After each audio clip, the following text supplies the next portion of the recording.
Edward Park, Newcastle, one of the city's tourist attractions, and for most weekends of the year, a place for park and garden lovers in search of peace and tranquility on the edge of the Pacific Ocean. It's also considered one of the best hill climb courses in Australia and was the venue for round one of the 1972 Australian Hill Climb Championships.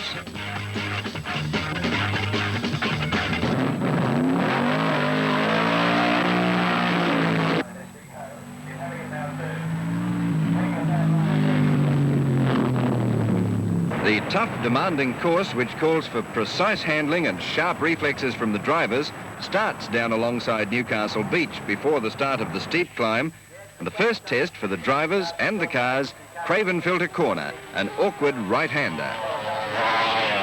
It leads into a narrow, steep little lane normally used only by pedestrian traffic. It's dubbed Purser's Pinch after a local driver who never quite made it past this point. It's also been the downfall of scores of other hill climbers over the years. Hard left at the top of the pinch and it's into the chicanes, a series of hay bales strategically placed along the straight before the right-hand curve which leads up to the hairpin bend, scene of many spectacular losers. Closter's Corner, a left-hander, and the last before the finish line at the top of the park. A total distance of 1,232 yards. Before this weekend, the outright record for the climb was 47.16 seconds. More than 60 cars, drivers and crews gathered for the titles, and some fairly strange cars were seen in the pits. Among the contenders for the outright win were several interstate drivers out to challenge the current record holder, Newcastle driver Murray Bingham. Stan Keane brought his Formula 5000 car from Adelaide for his tilt against Bingham, and other state champions, including Victorian Jim Abbott.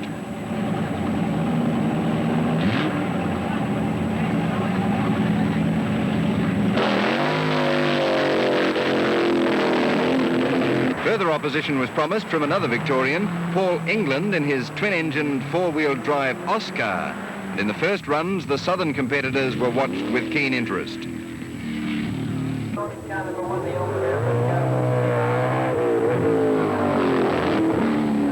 But all eyes and ears were waiting for the first run of Bingham's Cobra after his shattering practice runs on the previous day.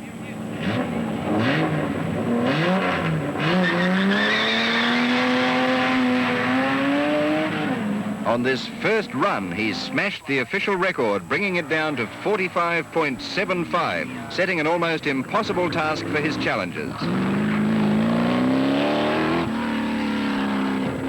Some of the most exciting duels of the day were seen in the competition for class wins, with Graham Crawford being the only driver to break 50 seconds in the racing under 2,000 cc's class.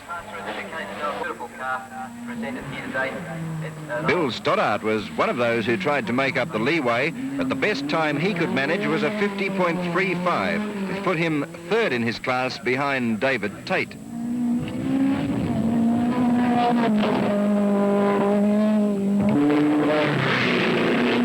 Although the open racing cars were to put up the fastest times of the day, the spectator interest was just as high for the sedans, the sports racing variety, like Ian Judd's Twanglia, taking a good line here through the pinch. Also the series touring cars, the improved touring sedans, and some of the sports cars. One of the crowd pleasers was the bright green Renault, driven in impeccable fashion by Ron Williams through the pinch and the chicanes.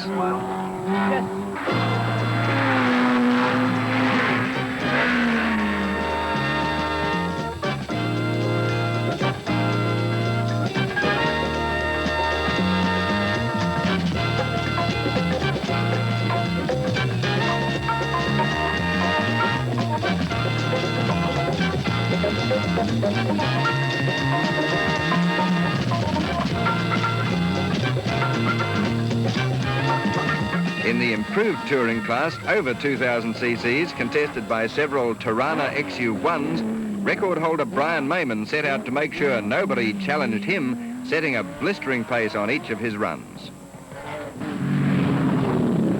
The pinch was to become the scene of several of the day's incidents, but Dave Boddy's XU1 manoeuvres it in a tidy fashion, something which Tony Cavo doesn't quite manage.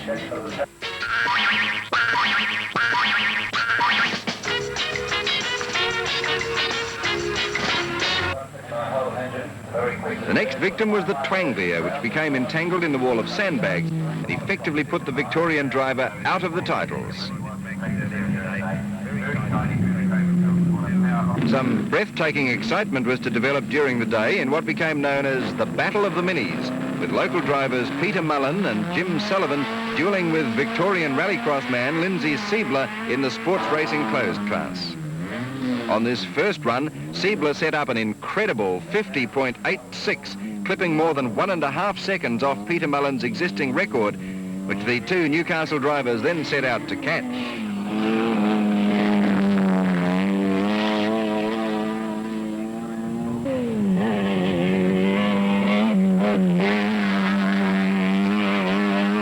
Graham Cromarty found his big GTHO quite a handful on the narrow Hillclimb course.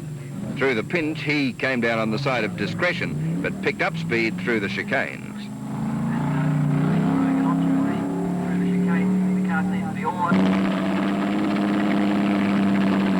Still way out in front in his class, Brian Mayman was determined to stay there. Each of his runs had spectators holding their breath at some point.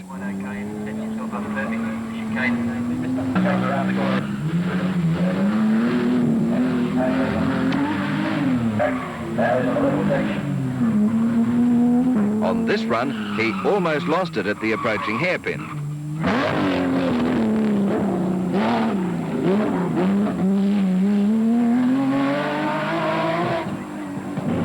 Obviously, not everybody was caught up in the excitement.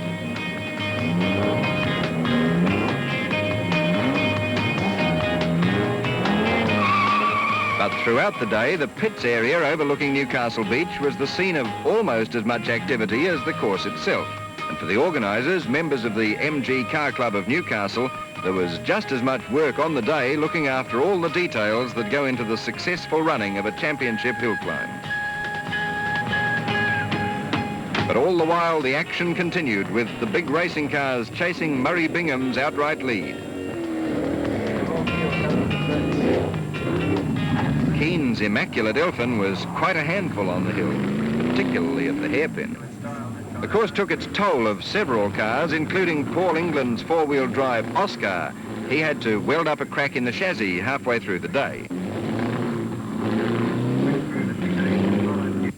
Jim Abbott in the Brabham Traco V8 had a disappointing first run of just over 50 seconds, but on his second run he brought this down to 48.93. Tail out through the hairpin was a common sight throughout the day, even for the open wheelers. Stan Keen was showing up as Murray Bingham's main competition, and he was pushing the big Formula 5000 car just as hard as he could.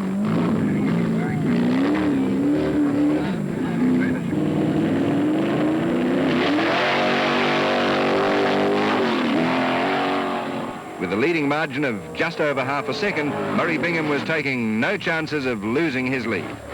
And he nearly paid the penalty of trying too hard at the hairpin. At the end of his second run, Bingham had brought the outright record down to an incredible 45.07 seconds. Stan Keen was now lagging 1.35 seconds behind, but was still a clear leader in his class.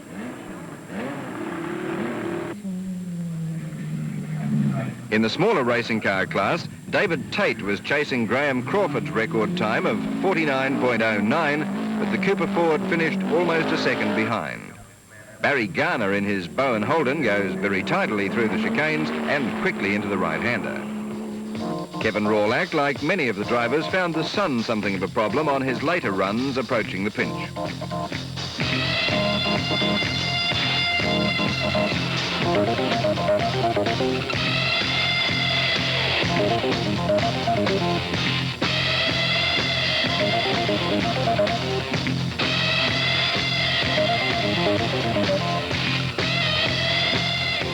Shane Sullivan in his MGB made his way neatly through the hay bales,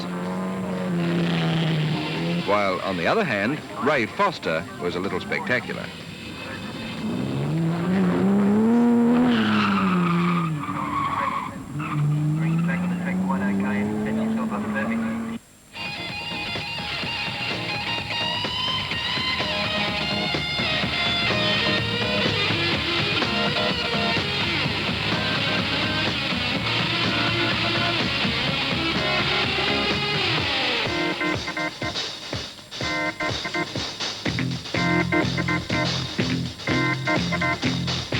Peter Irwin was assured of a class win for a Curie Triumph, being the only entrant, but it was a different story in the continuing battle of the minis, with Peter Mullen and Jim Sullivan still trying to catch Lindsay Siebler for class honours.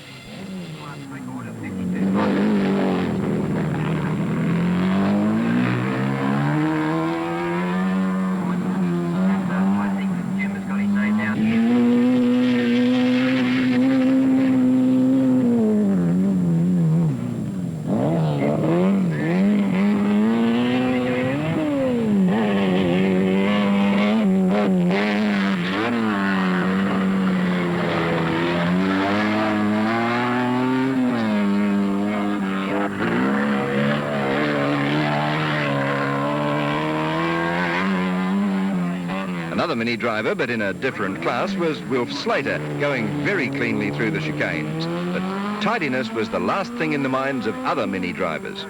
First, there was Joseph Ruin. To avoid the rock wall, by a brilliant bit of driving to hang on to the car. He sorts it out and he's still running. Well, Then, Lindsay Siebler. No, he hangs on really.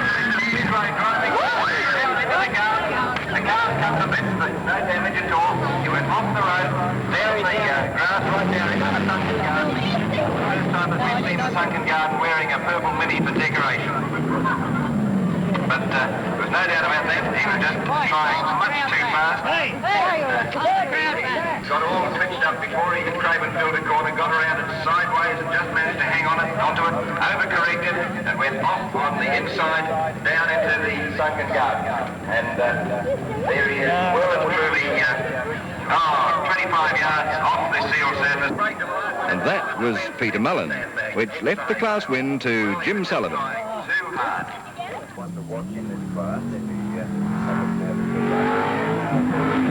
The action continued with Graham Cromarty.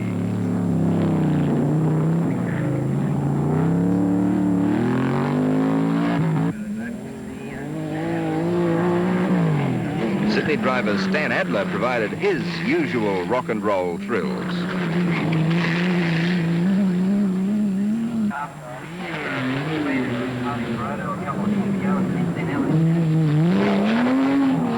Alan East in his Tirana XU1 maintained his clear lead in his series touring class throughout the day, setting a new record of 53.90. The improved XU1s of Jim Jenkins and Dave Boddy, while providing some spectacular driving during the titles, were no match for the flying Tirana of Brian Mayne.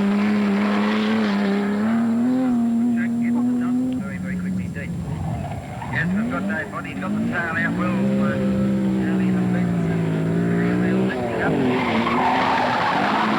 Mayman clinched his class win and a new record with a run of 51.19 seconds, breaking his own record by nearly 4 seconds. For Jim Abbott, Paul England and Stan Keane, there was only one run left to catch the flying Murray Bingham, but the gap proved too much.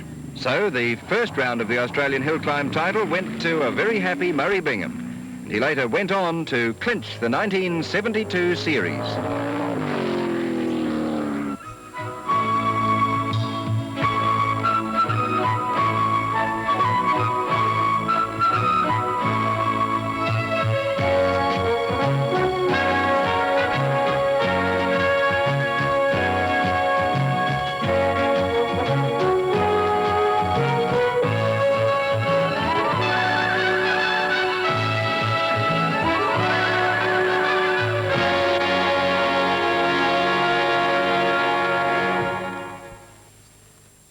World Championships in... For the 19